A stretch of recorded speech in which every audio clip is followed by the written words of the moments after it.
Adis dan Clara saling berpandangan. Adis yang tak ingin mengganggu acara mereka akhirnya berpamitan kepada Clara untuk pulang terlebih dahulu. Clara, aku pulang duluan ya. Dah. Clara melirik Adis yang tersenyum menggodanya dengan mengangkat kedua jempolnya pada Clara. Dengan wajah yang tampak tidak senang, Clara menatap Farel. Apa yang kamu lakukan di sini? Bagaimana jika teman-temanku melihatmu? Kata Clara kepada Farel. Farel terlihat santai. Aku hanya ingin memastikan keadaanmu baik-baik saja, kata Farel.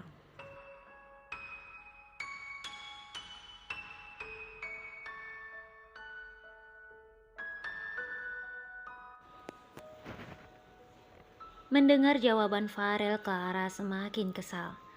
Memangnya kamu pikir aku ini anak kecil yang tidak bisa menjaga diriku? Ayahku memang berpesan padamu untuk menjagaku. Tetapi tidak sampai seperti ini juga. Aku kan malu. Apa kata teman-temanku? Jika mereka melihatmu, mereka akan berpikir tidak tentang kita. Farel hanya menatap Clara yang terus melihat ke sekelilingnya. Karena perasaan takut apabila ada teman yang melihat keberadaan Farel di kampusnya itu. Dan memang benar, tak jauh dari mereka, beberapa teman Clara sedang melihat ke arah mereka.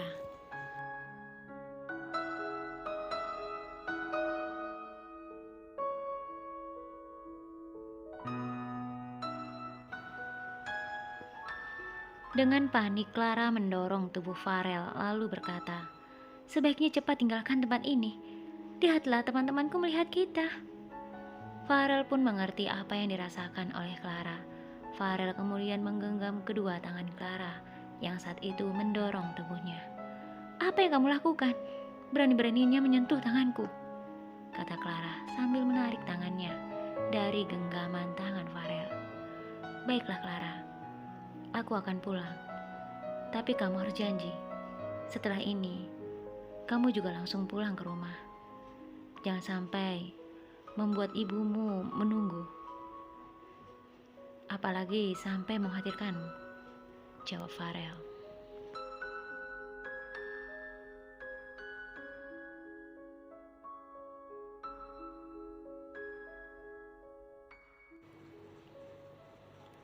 Clara kemudian melirik Farel dengan tatapan marah. "Aku tahu itu. Aku bukan anak kecil lagi, dan aku tidak akan mungkin membuat ibuku mengkhawatirkan aku. Sudahlah, sebaiknya pergi tinggalkan tempat ini. Jangan membuatku marah." Farel mengangguk pelan, lalu meninggalkan Clara. Saat masuk ke dalam mobilnya, Farel masih terus saja memperhatikan Clara yang berjalan memasuki mobilnya. Di saat Clara pulang mengendarai mobilnya, Farel pun secara diam-diam terus mengikuti Clara.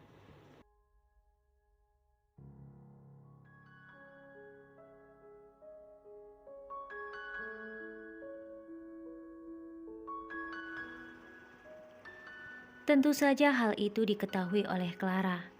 Sebenarnya apa yang dilakukan laki-laki tua itu? Kenapa dia terus saja mengikutiku? Kata Clara kesal.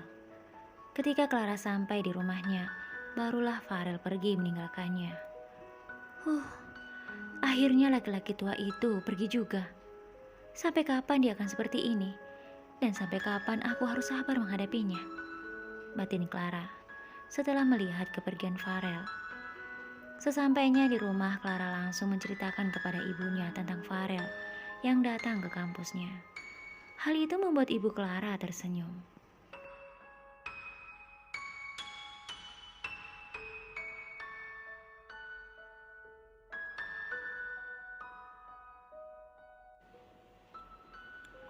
Clara yang melihat sikap ibunya itu lalu berkata, "Ibu, kenapa ibu senyum-senyum sendiri? Apa yang lucu, Bu?" Ibu Clara kemudian membelai rambut anaknya. "Tidak ada yang lucu, sayang. Ibu senang Farel selalu menyempatkan waktu untuk menjagamu. Ibu harap kamu mengerti mengapa dia melakukan hal itu padamu, Nak." Clara menarik nafas panjang. "Aku tahu, Bu. Dia melakukan semua ini karena permintaan ayah.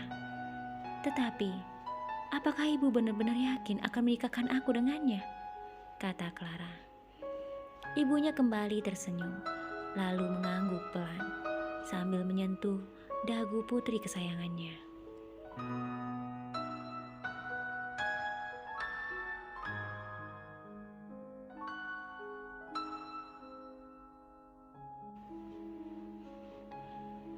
Ibu Clara berkata, "Iya sayang, ibu sangat yakin, karena itu adalah permintaan ayahmu. Ayahmu tidak akan mungkin mau menikahkanmu dengannya, jika ayahmu tahu dia bukan orang yang baik." Clara kembali berkata, "Tetapi ibu, dia itu kan teman ayah. Itu artinya dia sudah sangat tua." Ibu Clara kembali tersenyum. "Sayang, dia memang teman ayahmu, tapi usianya tidak terlalu jauh denganmu. Lagi pula, meskipun dia memang sedikit tua darimu, tetapi dari penampilan dan parasnya, dia tidak terlalu memperlihatkan dia sudah tua. Bahkan, ibu melihat dia adalah laki-laki yang sangat tampan dan menarik."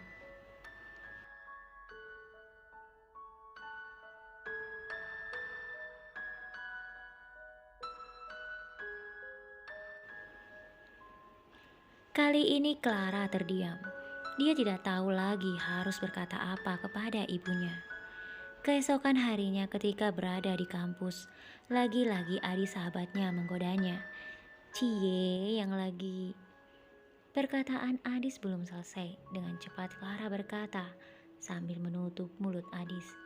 "Cie apa Adis? Tolong jangan berkata apa-apa lagi. Jangan sampai teman-teman mendengar perkataanmu." Adis kemudian mengangkat kedua tangannya sambil mengangguk. Melihat reaksi Adis, Clara pun melepaskan tangannya yang sedang menutup mulut Adis.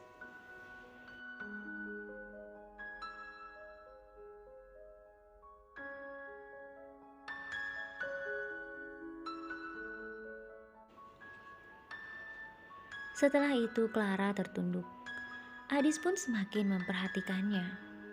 "Sebenarnya apa yang terjadi, Clara? Katakan sesuatu padaku agar aku mengerti. Katakan padaku siapa laki-laki itu." Clara menatap Adis. "Aku akan mengatakannya padamu, tetapi kamu harus janji padaku. Kamu tidak akan mengatakan kepada siapapun tentang hal ini," kata Clara. Adis mengangguk. "Iya, aku janji. Aku tidak akan mengatakannya pada siapapun. Percayalah, aku ini kan sahabatmu, Clara." Clara kemudian berkata kepada Adis, "Laki-laki itu adalah teman ayahku."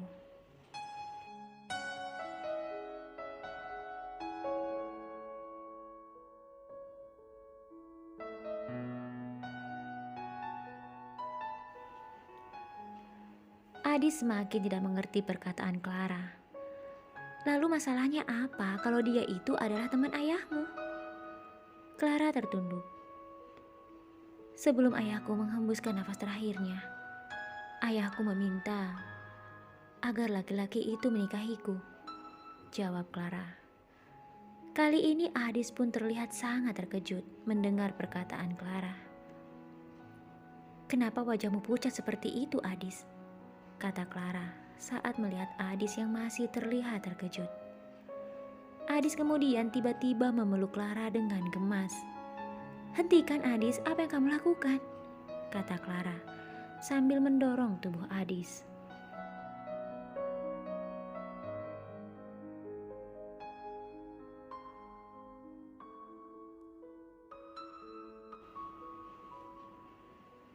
Adis lalu berkata, "Kamu sangat beruntung, Clara. Dia adalah laki-laki yang sangat sempurna, mapan, tampan, dan juga sangat perhatian. Tatapan dan sikapnya penuh dengan kasih sayang. Jika ayahmu masih mempunyai teman lagi yang seperti itu, tolong kenalkan padaku ya." Melihat reaksi Adis yang sangat berlebihan, Clara semakin kesal dibuatnya. Clara lalu mendorong tubuh Adis, sehingga Adis hampir saja terjatuh dari kursinya. Dan membuat Adis menjerit, "Kamu ini sama saja seperti ibuku. Apakah kamu tidak melihat? Dia itu sudah tua. Mau ditaruh di mana wajahku ini? Harus menikah dengan laki-laki tua seperti itu, kata Clara.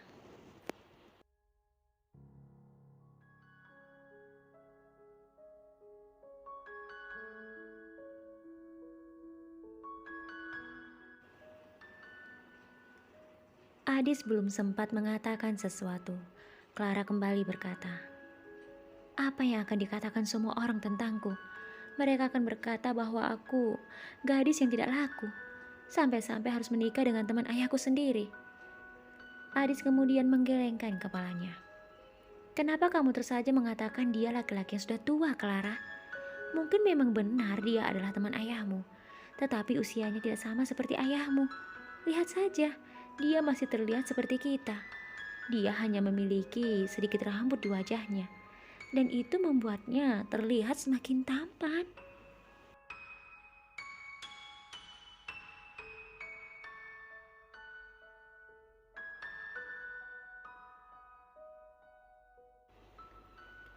Clara menatap Adis lalu menepuk kening Adis. "Kalau begitu, kamu saja yang menikah dengannya," kata Clara kesal. Adis tampak bahagia, tetapi setelah itu dia kembali terlihat sedih. "Jika ayahmu berpesan laki-laki itu menikah denganku, maka dengan senang hati aku akan menikah dengannya.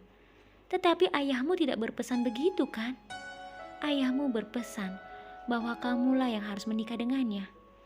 Aku yakin ayahmu menginginkan hal itu karena dia tahu laki-laki itu adalah laki-laki yang baik, yang bisa menjaga dan menjadi suami yang terbaik untukmu," jawab Adis.